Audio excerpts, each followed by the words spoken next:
It is an honour to address you at this BELMAS Conference 2021, especially in our 50th anniversary year.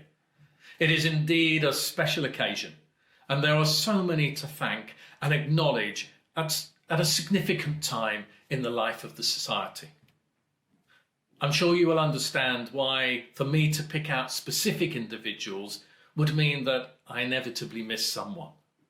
And so I commemorate all those who have made contributions to the history of BELMAS over the 50 years. This extends from those who founded the Society and all the chairs of council who have preceded me, the many who have served on council, and the countless who have given in other ways throughout the half-century. We thank those who are currently enabling BELMAS and are taking it into the future. And that includes you, our present members and participants. Your contribution is gratefully acknowledged and appreciated. No doubt we can all think of people within the Society now and over the past 50 years who we would personally want to recognise and thank. In many cases, it will be that person we met at BELMAS Conference who was friendly and had an inclusive disposition. It may be someone who inspired us, encouraged us in developing our thinking and pursuing a research interest, as well as those we could see were and are now going over and above in their service for the Society and in their contribution towards what BELMAS exists for. At BELMAS Council this past year, we've been revisiting the charitable objectives of the Society and being reflective about the activities we do and the way we do them. We are keen for the membership to grow and realise we need to further understand what membership benefits would encourage more to join. Understanding how to expand whilst maintaining the purpose of the organisation in the field of educational leadership, management and administration is an important consideration. We are a learned society valuing research and the impact that knowledge production can have. What does that look like in reality, especially in our mission to enable a space where research meets practice? I think it needs to be a space where relational capital is a priority and the endeavour for intellectual growth is achieved with humanity and inclusivity at its heart. Your contribution to this thinking is something that we want to encourage, and I will say a little bit more about that in a moment. I dare say we are all thoughtful about what needs to be learned from the experience of COVID-19. Those thoughts may include how those in positions of authority have exercised their power in managing the impact of the pandemic. We have seen people deploy their agency to make a difference, such as the volunteer taking food to the most vulnerable and the leader-manager making decisions about the allocation of resources, be PPE, digital devices to enable remote learning, or finance to aid recovery. How should we make sense of any and all of this? Science has been deployed to explain and justify leadership decisions across the world, yet the reported outcomes of the science have not been universally accepted or believed. Is this symptomatic of an emerging crisis of confidence in science? Is there a need to review how we build or possibly rebuild trust in the integrity of research and researchers? Is this more pertinent as awareness increases about the tendency for all to be susceptible to their biases? How do we promote inquiry and how do we express our feelings in a way that rigorously checks for bias? And we do what we can to prevent self-serving interest in our research activities.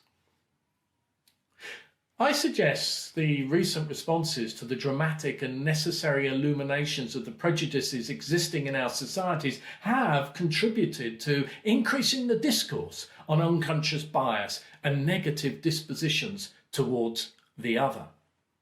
I think there is a challenge to ensure confidence that debate and contention is focused on the veracity of the knowledge and not a clash of egos or vested interests. I worry that the performativity culture of academia and within our school systems may have led to a corruption of the data, including cherry picking and, at worst, changing it. As well as there being insufficient criticality in the presentation of findings, a gravitation towards the binary in the discourse needs, in my view, to be avoided, especially if we want to value rigour in the argument. I contend that this can be found in a culture of inquiry where interpretations of evidence are respected and debated rather than disputed. The debate challenges ethical considerations, levels of criticality and reflection, and where appropriate, applicability to practice within our field. Keeping an acceptance of the complexity within the human sciences is essential in one's endeavours towards knowledge production, especially in our field, I feel. I have really respected the knowledge generated to produce the vaccine and have observed with awe the pan-global collaboration between scientists in developing a response, a medical response to the pandemic. The pharmaceutical industry appears to have potentially reversed an impression of itself as being just self-seeking financially. I therefore wonder if it is timely for social scientists to do the same and to look to change perceptions that can prevail about the impact of its research. It can seem divorced from reality. A view, at times, is that it keeps itself less accessible and opaque in how it organises itself and the behaviours it expects.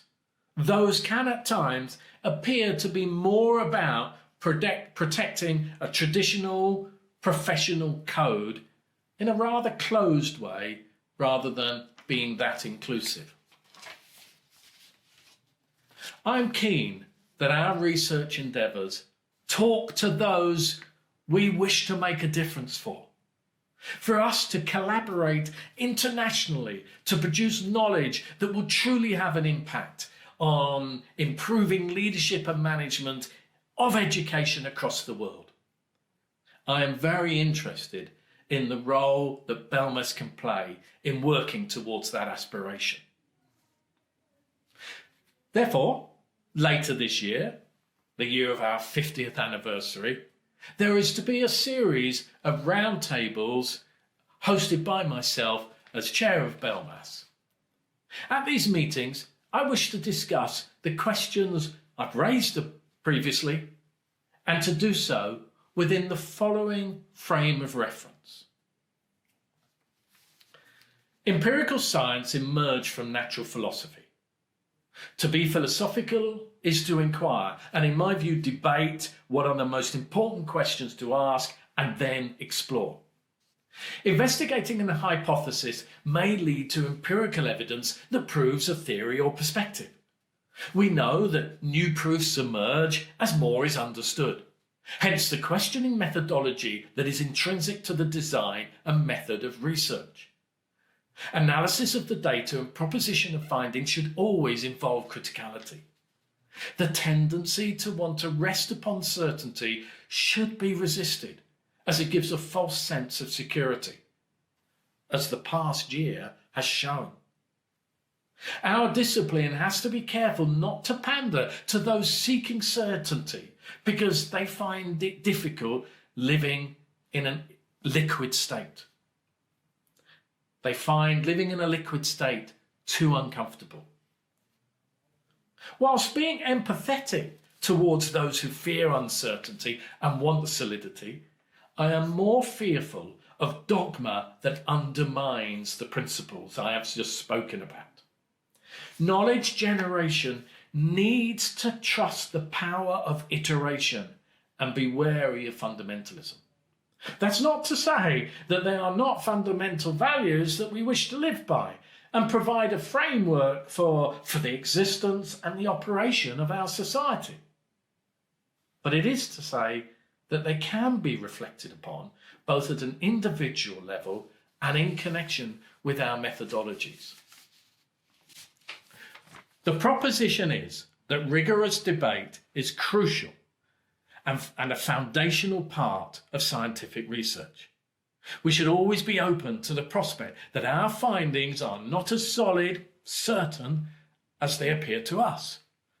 There are people who want to drive us towards certainty, and therefore towards, possibly, a lack of rigorous criticality.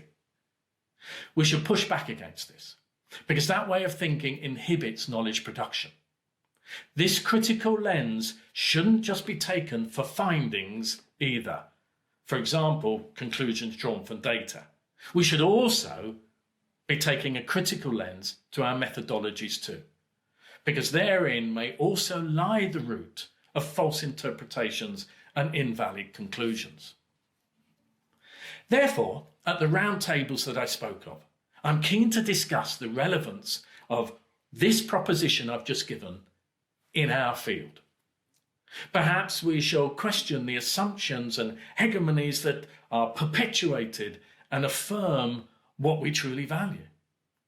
And in doing so, we will discuss the role BELMAS can have and should have in such discourses locally and globally. And if so, in what way it should do so. More information about these events will be published shortly, so please look out for these. I look forward to what I imagine will be some pretty lively discussions. So, to summarise, I'm making a call on two fronts. A call for increased self-criticality, where criticality refers to self-reflection when it comes to inherent biases, and how they might impact on data collection and interpretation of the results. 2, a call for better criticality within the scientific discourse, including how we give criticism at the level of knowledge production and not at the level of the individual. I reflect that there is an interesting thought here, probably for another day, in that the progressive movement called for in my first call, in other words, the foregrounding of unconscious bias and how it influences theory making and the interpretation of results, how this may occasionally come into conflict with the second paradigm of criticality that I call for. Because a fair challenge to someone's research might be a challenge that speaks to their unconscious biases, which then in turn feels like a criticism at the level of the individual. I recognise that these are questions and topics which have been explored previously, and I think it useful to be reflective about them once more. And the occasion of a 50th anniversary surely is an apt time to do so, as we celebrate the remarkable legacy in the history of BELMAS. It is a heritage that is evident in the society's present activity, which we should be most proud of. An example is email, which is one of the most, if not the most, reputable journal in the publications within our field. There's also MIE, an acclaimed second journal of BELMAS's, and a programme of activities that many benefit from. I thank everyone once more for their contribution to all of that, and I certainly look forward to us and those after us enabling another 5 decades of continued endeavour in our field. Thank you.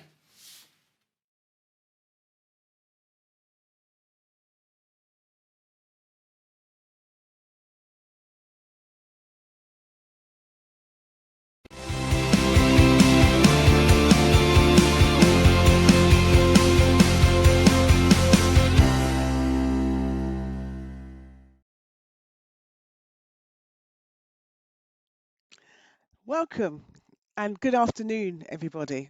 I am more than excited to welcome you to our first online BELMAS conference. It is a pleasure that we've been able to invite you to invite our national and international colleagues to this year's conference. So much has happened since we last came together in 2019. The pandemic took everyone by surprise, which meant that many organizations, including us at BELMAS, were not prepared to move things into another way of working. However, sheer perseverance and determination, BELMAS has continued to find a way to host our flagship event. It's important to say thank you at this moment to Richard and his team, Kelly, Rachel, and Nicola, who are from the BELMAS office, who most of you would have made connection with at some stage. In addition to this, I also must thank my conference working team, which is Ruth, Ponsu, Steve, Catherine, and Rahana.